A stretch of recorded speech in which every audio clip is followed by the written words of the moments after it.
சங்கீதம் 116. கர்த்தர் என் சத்தத்தையும் என் விண்ணப்பத்தையும் கேட்டதினால் அவரில் அன்பு கூறுகிறேன்.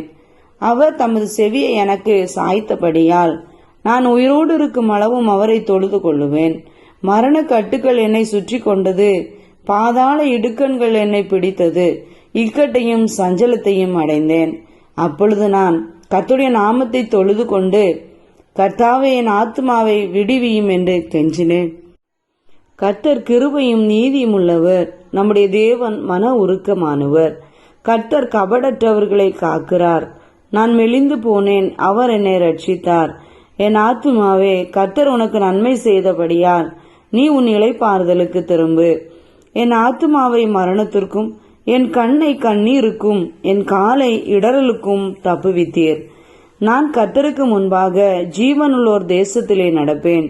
விசுவாசித்தேன், ஆகையால் பேசுகிறேன். நான் மிகுதியும் வருத்தப்பட்டேன். எந்த மனுஷனும் பொய்யன் என்று என் மன கலக்கத்திலே சொன்னேன்.